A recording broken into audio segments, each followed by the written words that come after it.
De onde surgiu a ideia de que nós temos alma e espírito, não de agência? Ele prefere achar que tem alguém por trás de barulho do que correr o risco de ignorar um predador. Esse mecanismo que foi útil na savana virou em nós a fábrica de deuses, espíritos e forças invisíveis. Com o tempo, essas intuições erradas foram organizadas em sistemas. Hoje a gente sabe que tudo aquilo que você chama de eu depende do seu cérebro, a sua memória, sua personalidade, seus desejos, seus... Oi, minha filhinha. Você é uma menina fluente, eloquente, simpática, e eu vejo que você tem uma determinada necessidade apologética de contrapor-se a qualquer coisa de natureza abstrata, espiritual e psicofísica, paranormal, qualquer coisa desse gênero. E a sua lógica é muito linear. Ô, Caio, assim você acaba com o respeito que eu tinha por você, invocando a ciência. Eu detesto bate-bocas, essas coisas assim, não é comigo. Eu fiz essa declaração sobre a moça chamada Aline, que eu realmente penso dela tudo isso, é inteligente, fluente e tudo mais. E também penso que ela tem um foco bem linear. E ela exclui uma quantidade enorme de outras coisas que compõem a realidade, mas não era nessa intenção para a qual ela acabou levando a coisa e criando um conflito que, para mim, só me gerou arrependimento, porque eu não gosto de apologia. Eu vivo dizendo há mais de 50 anos que eu detesto apologética, ou seja, julgar que a gente pode mudar o pensamento de alguém por algumas afirmações de natureza, sejam elas quais forem. Não creio, não muda, só exacerba convicções certas ou erradas. Então a primeira coisa que eu quero pedir a você, Aline, é perdão, porque eu não queria ter entrado nessa.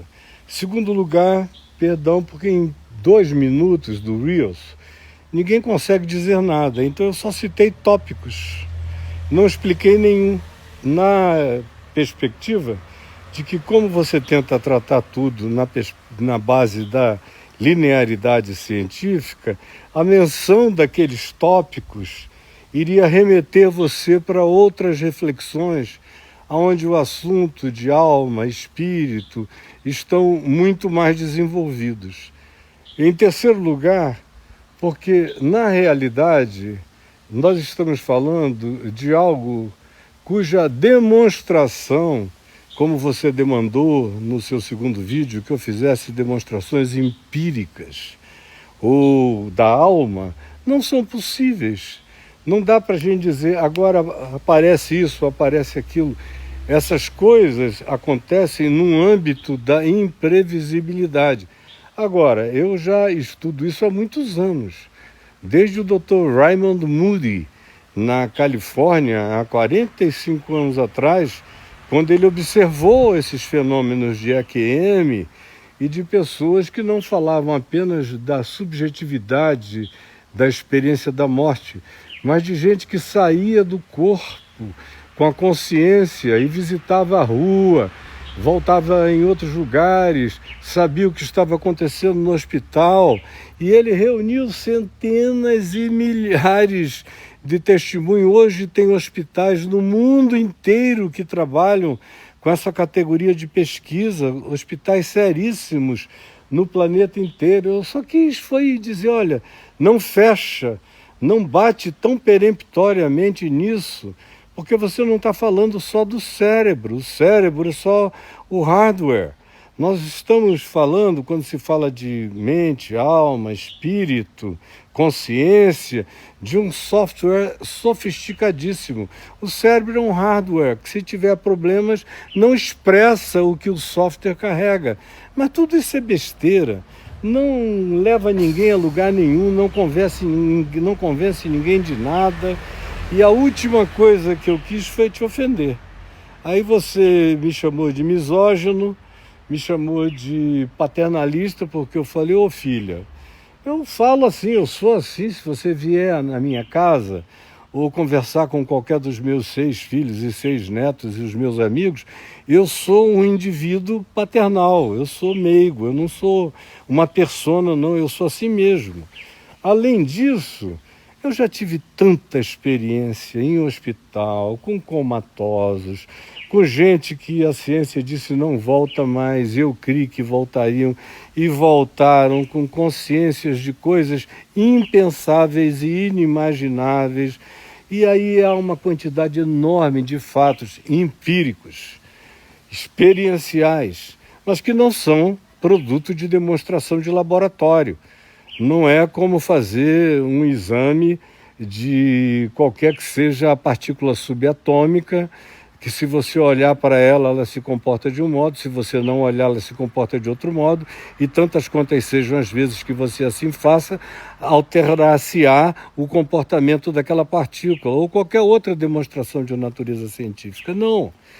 Para lidar com essas questões da alma, você tem que estar lá. Você tem que ficar, por exemplo, 2 meses, como eu fiquei com meu pai morrendo, e ele ressuscitou 13 vezes. Chocou o hospital inteiro.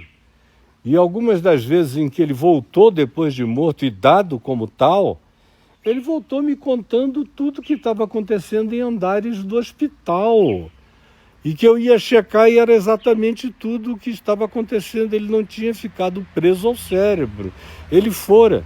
E aí, se a gente vai para 80% do planeta que não tem essa fixação cartesiana, nem linear, nem cerebral, nem racionalista, se você vai à China, se você vai à Índia, se você vai aos conhecimentos milenares do mundo inteiro, não eram pessoas ignorantes, eram só pessoas que lidavam com a dimensão da vida e da morte, com outras categorias que até hoje você não alcançou, mas quem sabe você os alcançará. Eu só quero te dizer o seguinte: lamento que você tenha se sentido mal.